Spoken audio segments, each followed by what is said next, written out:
Hello friends, स्वागत है आप लोग का एनसीईआरटी जोन में।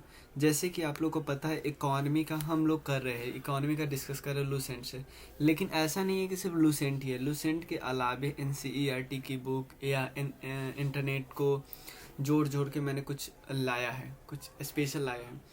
तो इसमें हम कौन सा चैप्टर पे डिस्कस करें? जैसे कि आपको पता है, एम्प्लॉयमेंट वाला चैप्टर पिछला दिन डिस्कस कर चुके हैं। तो एम्प्लॉयमेंट के बाद वाले टॉपिक में कुछ स्कीम दिया हुआ है, स्पेशल स्कीम।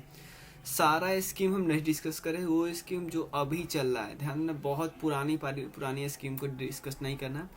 तो जब ये हमारा डिस्कस हो जाएगा, उसके बाद हम अलग चैप्टर करेंगे, ट्रेड और कॉमर्स, उसके बाद फाइनेंशियल सिस्टम। तो आज के बाद दो छोटे छोटे टॉपिक है, उसके बाद हमारा 3 मेजर टॉपिक खत्म होगा। Financial system, monetary policy, fiscal policy, banking system.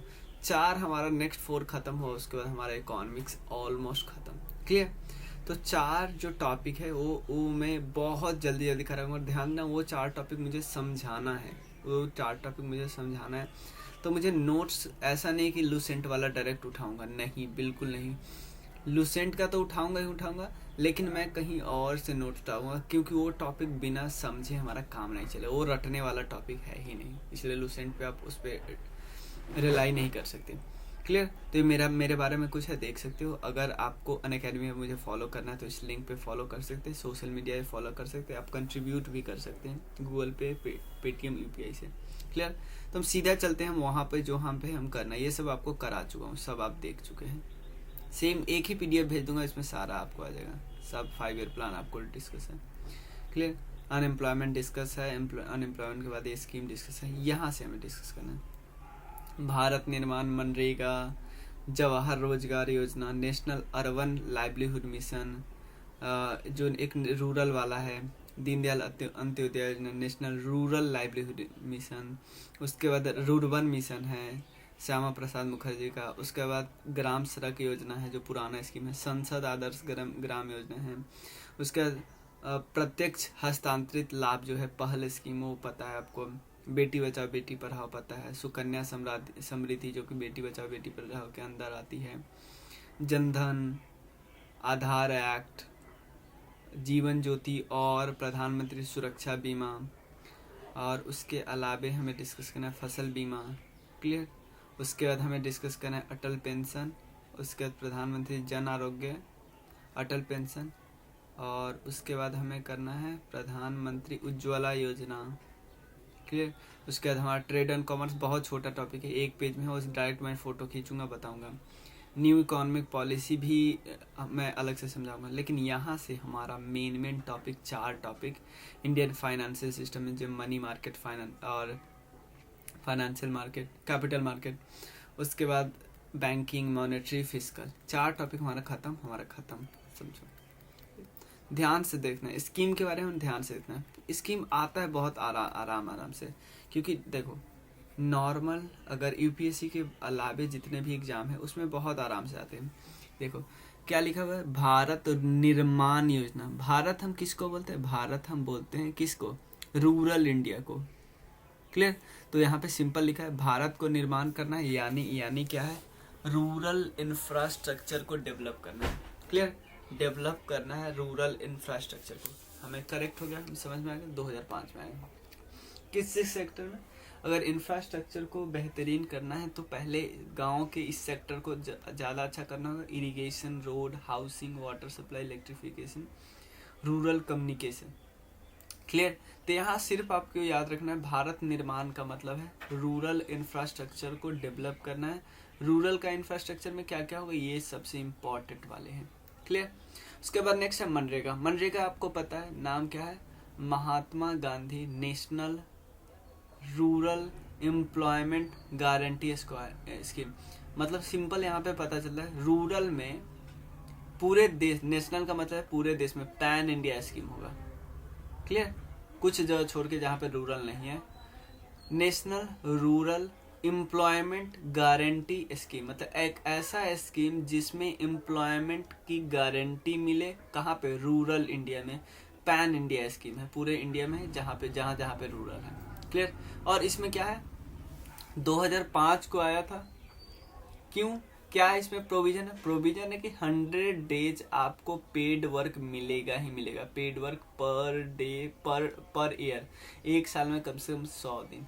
कैसा वर्क होगा भाई? अनस्किल्ड लेबर इंटेंसिव वर्क हो। ऐसा नहीं बोलो कि भाई मुझे वहाँ पे स्किल वाला जॉब नहीं मांग सकते आप। इससे फायदा क्या होगा? लोगों को राइट टू वर्क मिलेगा। क्लियर? इसमें एक प्रोविजन है कि जितना भी जॉब आप देते हो उसमें 33% जॉब वुमेन को दो। क्लियर? कोई दिक्कत नहीं है। 100 डेज सारी फैमिली के एक एडल्ट मेंबर को, ध्यान देना, टू ऑल, सर एक नहीं के, to all families whose adult member opt to unskilled. सभी फैमिली, जो फैमिली चाहती है कि उसके एडल्ट मेंबर आने, क्योंकि एक देखो आप बोलोगे एक मेंबर को दे देते हैं ना, नहीं फायदा होगा। अगर किसी फैमिली में 5 मेंबर हैं तो आप एक को दे के ही क्या कर लोगे? कुछ नहीं। नेशनल है जवाहर रोजगार योजना, याद नहीं करना, बहुत पुराना है, इसको नाम से ही रोजगार यानी वेज एम्प्लॉयमेंट प्रोग्राम है। क्लियर? पुराना ये नाम है, अब इसका नाम चेंज हो गया है, ध्यान देना। ये पहले ये 2 बॉडी थी अलग अलग, नेशनल रूरल एम्प्लॉयमेंट प्रोग्राम और ध्यान देना rural landless employment guarantee program. ध्यान, 2 अलग अलग था, नेशनल रूरल एम्प्लॉयमेंट प्रोग्राम और rural landless employment guarantee program. इन दोनों का नाम, इन दोनों को मिला दिया गया और उसके बाद आया जवाहर रोजगार योजना। क्लियर? लेकिन जवाहर रोजगार योजना को भी रिवैम्प किया गया, अब क्या है? जवाहर ग्राम समृद्धि योजना, जवाहर ग्राम समृद्धि योजना। क्लियर? और इसमें क्या है? सेंट्रल स्टेट को 80-20 देना है, वुमेन का 30% होना चाहिए कंट्रीब्यूशन। पिछला वाला बिल्कुल ध्यान नहीं रखना है, क्योंकि ट्रेंड में देखा गया है पिछले 2 बार से स्कीम तो आते हैं, लेकिन वो स्कीम ज्यादा आते हैं जिसमें मोदी जी का हाथ है। मतलब Modi ji in the sense उनके टाइम लाइन में बनाए। इसका क्या मतलब है? सिर्फ अपने वाले पूछते नहीं भाई, इससे पता चलता है कि जो करंट में स्कीम बनती है और या बहुत करंट में आ जाती है, जैसे किसान क्रेडिट की स्कीम, क्योंकि जो करंट में हमेशा रहती है, ऐसा स्कीम जरूरी नहीं कि एक बार बन गया तो फिर आएगा ही नहीं, जो हमेशा न्यूज में आती रहती है वो आती रहेगी एग्जाम में। ध्यान देना, यहाँ पे क्या है? National urban livelihood mission. इसमें 2 स्कीम है ऐसे, इसमें 2 है, एक है अर्बन इंडिया के लिए, एक रूरल इंडिया के लिए। ध्यान देना, यहाँ पे क्या है? अर्बन इंडिया के लिए भी एक अर्बन कंपोनेंट का नाम भी है दीनदयाल अंत्योदय योजना। रूरल इंडिया का भी यही नाम है, दीनदयाल उपाध्याय ग्रामीण कौशल्य योजना। ध्यान देना, अर्बन का क्या नाम है? अंत्योदय योजना, लेकिन ग्रामीण वाले का है ग्रामीण कौशल्य योजना। क्लियर? दोनों की मिनिस्ट्री अलग अलग है। अर्बन वाले मिनिस्ट्री का नाम है housing and urban poverty alleviation, लेकिन रूरल वाले का नाम है मिनिस्ट्री ऑफ रूरल डेवलपमेंट। ये दोहरा ध्यान रखना। क्या ध्यान रखना है हमें? ध्यान रखना है कि अर्बन कंपोनेंट का implementation ministry of housing and urban elevation ministry करती है, लेकिन ग्रामीण वाले का इम्प्लीमेंटेशन कौन करती है? रूरल डेवलपमेंट मिनिस्ट्री करती है। हमें पता चल गया। और क्या है? National urban livelihood mission, national urban livelihood mission नाम पता चला, दीनदयाल अंत्योदय योजना। क्लियर? इसका हिंदी क्या है? राष्ट्रीय शहरी आजीविका मिशन। पूरे के पूरे इतने स्टैट्यूटरी सिटी या टाउन हर जगह कवर किया जाता है, इंटायर अर्बन पॉपुलेशन को, ऑलमोस्ट इंटायर अर्बन पॉपुलेशन को कवर करा है, ऑलमोस्ट। काम क्या है? काम यह है कि पॉवर्टी को रिड्यूस करो, और इससे क्या होगा? गेनफुल एम्प्लॉयमेंट लोगों को मिलेगा। क्लियर? और उसके बाद शेल्टर लोगों को मिलेगा। ये नॉर्मल बात है कि सूटेबल स्पेस, इंस्टीट्यूशनल क्रेडिट लोगों को मिल रहा है, सोशल सिक्योरिटी मिल रहे हैं, स्किल मिल रहे हैं। किस किस को? अर्बन स्ट्रीट वेंडर को भी, और लोगों इनको इमर्जिंग मार्केट अपॉर्चुनिटी दिया जा रहा है, एक्सेस करवा दिया रहा है। रूरल वाले में यही है। क्या क्या आप दोगे? क्लियर? इसमें भी है, ये 2011 को आया, दीनदयाल अंत्योदय योजना, नेशनल रूरल लाइवलीहुड मिशन। इसके अंतर्गत मोबिलाइज करते हैं rural poor house hold into self help group. ध्यान देना, इसमें मतलब बताया जा रहा है कि आपको किसी और पे डिपेंड होने की जरूरत नहीं है, आप एक सेल्फ हेल्प ग्रुप बनाओ और अपनी मदद खुद करो। क्लियर? और provide them long term support भी दिया जाता है, ताकि अपना लाइवलीहुड और इनकम इंक्रीज कर सके, एग्रीकल्चर पे जो डिपेंडेंसी है उसको थोड़ा डिक्रीज किया जा सके। मेजर कंपोनेंट क्या है? इंस्टीट्यूशन बनाएंगे, फाइनेंशियल सर्विस देंगे, जो लाइवलीहुड है उसको डाइवर्सिफाइड करेंगे, स्किल डेवलपमेंट पे भी ज़्यादा जोर दिया जाएगा, ये बात करेंगे।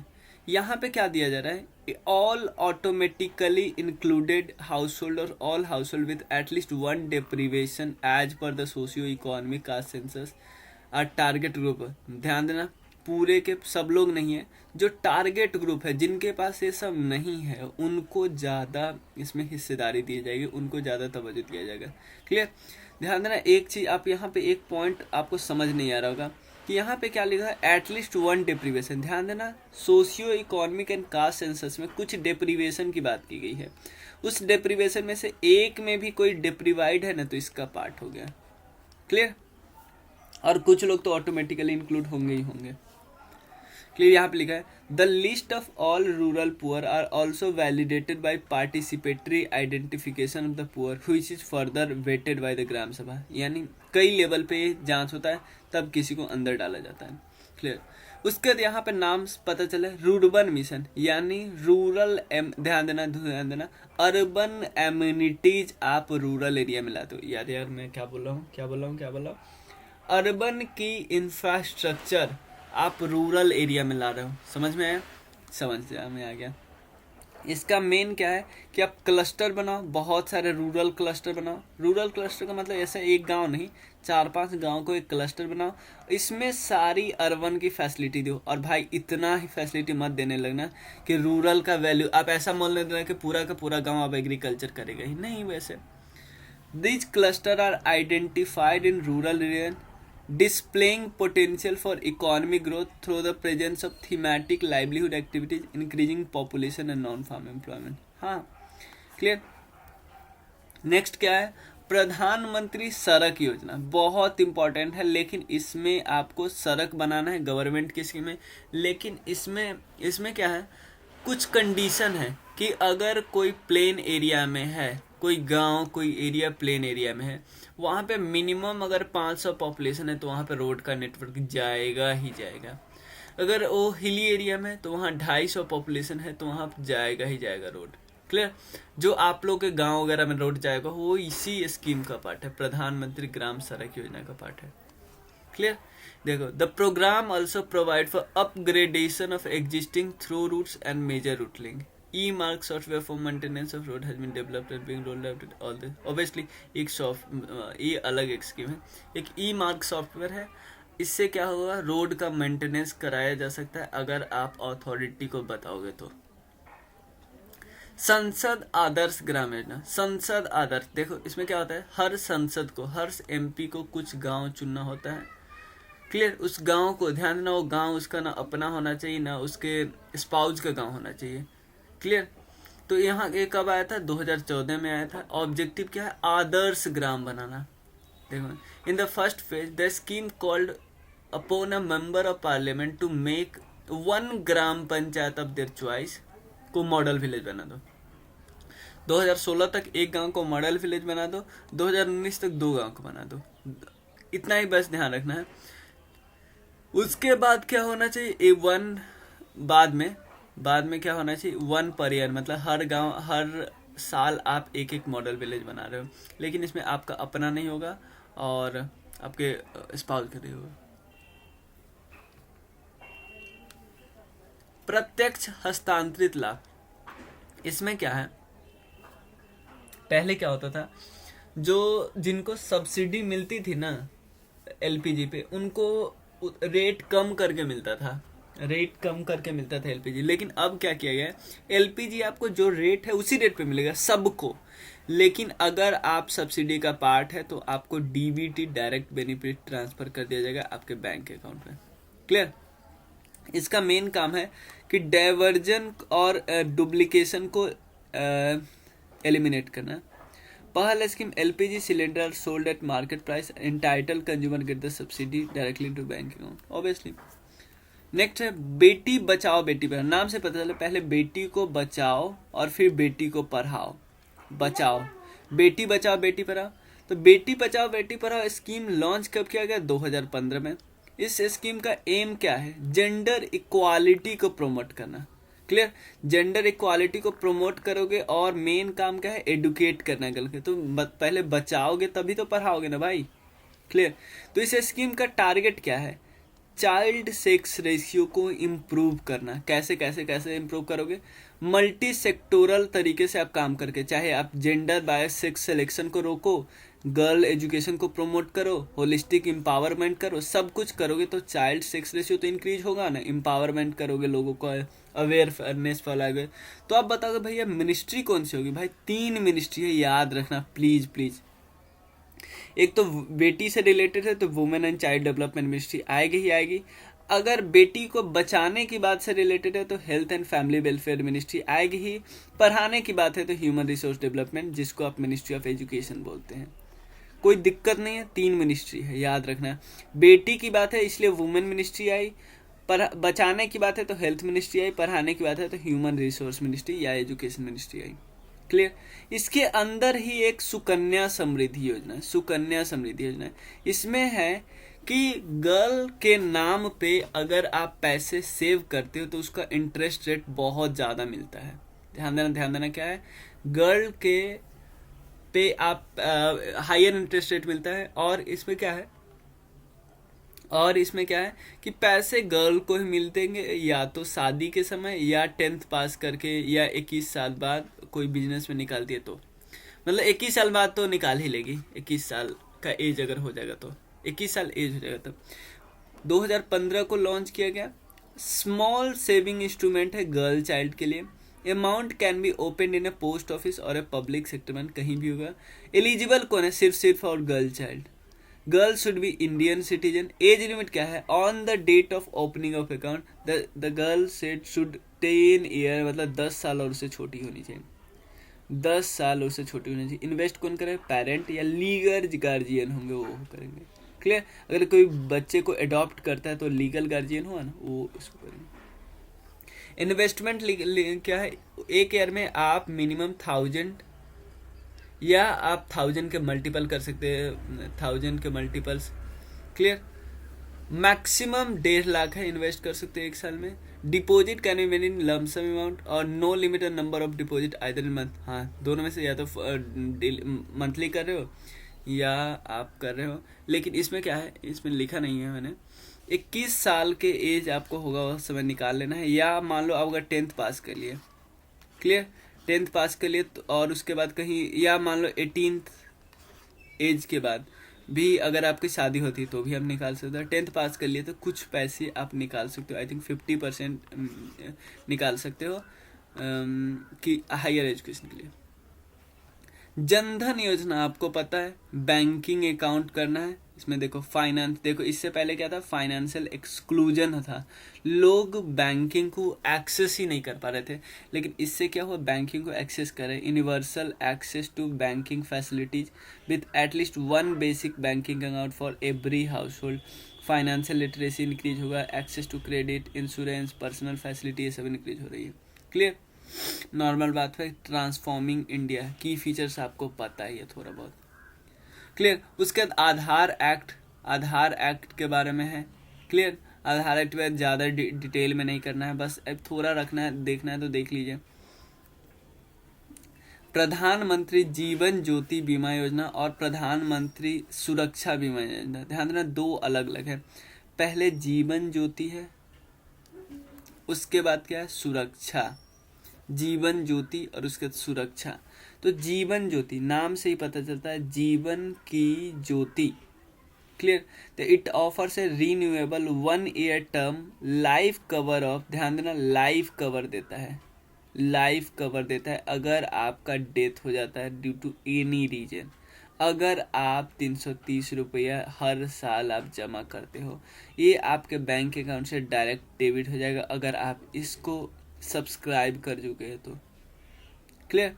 अब इसका क्या है मतलब है, इसका मतलब है एक्सीडेंटल डेथ। ध्यान देना, एक्सीडेंटल डेथ कम डिजेबिलिटी, दोनों अलग अलग है। मान लो इसमें क्या होता है, या तो एक्सीडेंट के कारण डेथ हो गया या एक्सीडेंट के कारण आपका पैर हाथ टूट गया, इसके लिए है।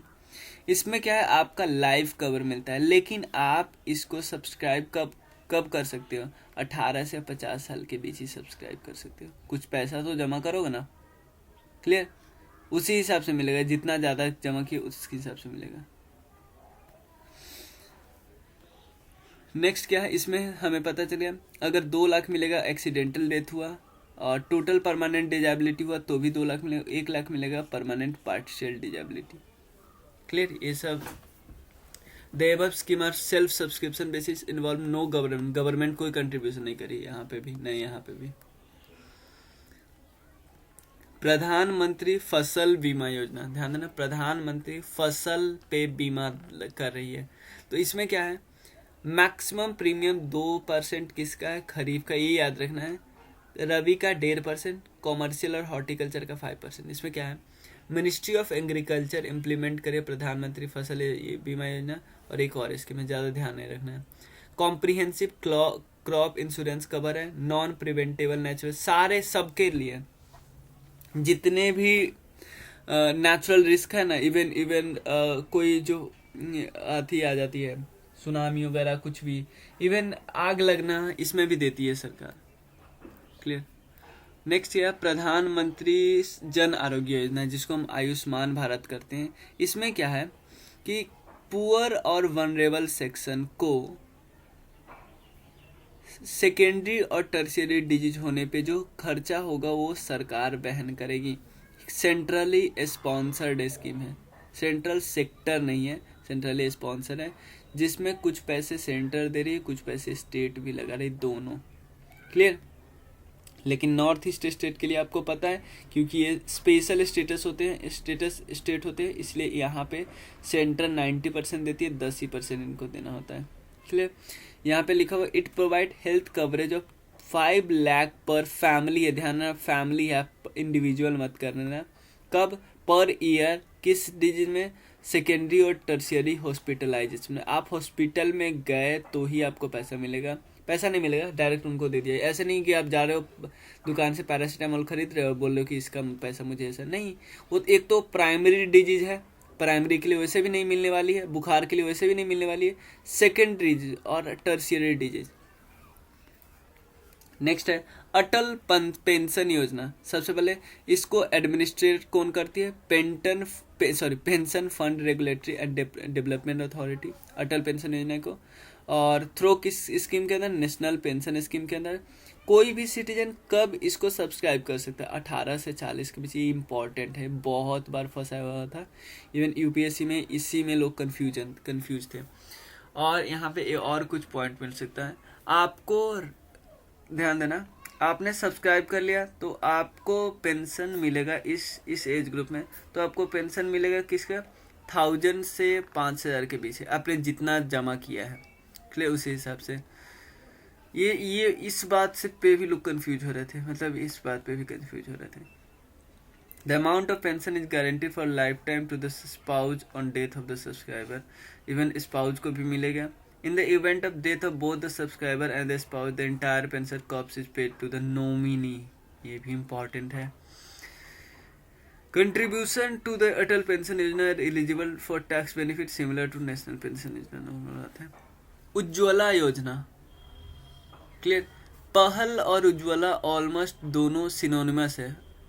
पहल आया, पहले पहल स्कीम था, इसका मतलब वो चाहता था कि जो सब्सिडी दूसरों के पास जा रही है उसको हटाया जाए, मतलब अब सरकार डायरेक्ट डीबीटी से भेजेगी।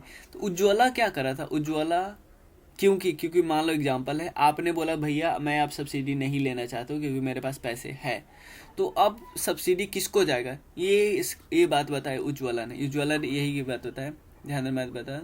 BPL is a person household who suffer from at least 1 deprivation under socio economic caste census database, इसको आप फ्री में गैस सिलेंडर दे दो। क्लियर। यहाँ पे लिखा हुआ ना, the scheme provide a financial support of 1600 for each LPG connection to BPL household, मतलब कि आप पैसे दोगे तो ये फ्री में सिलेंडर खरीद लेंगे, और ऊपर से इनको क्या मिल रही है, ऊपर से इनको मिल रही सब्सिडी। प्रधानमंत्री उज्ज्वला योजना 2016 में आया, मिनिस्ट्री ऑफ पेट्रोलियम और नेचुरल गैस के द्वारा लाया गया है, ये इंपॉर्टेंट रखना, मिनिस्ट्री ऑफ पावर मत बोलने लगना। Clear. Initially 5 crore below poverty वाली फैमिली थी, लेकिन अभी और ज़्यादा इंक्रीज हो गया है। इससे क्या होगा, क्लीन कुकिंग फ्यूल मिलती है, तो पता ही आपको। क्लियर। देखो प्रधानमंत्री उज्ज्वला योजना beneficiaries are identified through socio-economic caste census and such cases where name are not covered under socio-economic caste census. Beneficiary are identified from 7 category. देखो, अगर कोई इस सेंसस से नहीं है तो उसको, अगर इसमें से किसी से भी है तो उसको बेनिफिट्स मिल जाएगी. कौन कौन है? सारे ST SC को, जो प्रधानमंत्री आवास योजना के अंतर्गत आते हैं, अंत्योदय अन्न योजना वाले को, फॉरेस्ट ड्वेलर्स को, मोस्ट बैकवर्ड क्लास को, टी और XT गार्डन ट्राइब्स को, people residing in island, people residing in river island, यानी मजूली जो आइलैंड का नाम सुनते हो, कहीं पे भी रहेंगे आपको उनको देना पड़ेगा. क्लियर? तो इतना ही है. उसका नेक्स्ट वीडियो में ट्रेड एंड कॉमर्स, एक पेज है बस, मैं आपको बुक से ही समझा दूंगा. ट्रेड एंड कॉमर्स वाला का नोट्स नहीं बनाऊंगा, और इवन न्यू इकोनॉमिक पॉलिसी का भी नोट्स नहीं बनाऊंगा. लेकिन यहाँ से नोट्स बिल्कुल बिल्कुल बिल्कुल चाहिए ही चाहिए. चलिए मिलते हैं फिर. Thank you so much. और आप लोग सपोर्ट करना चाहते हैं तो कंट्रीब्यूट जरूर कीजिएगा.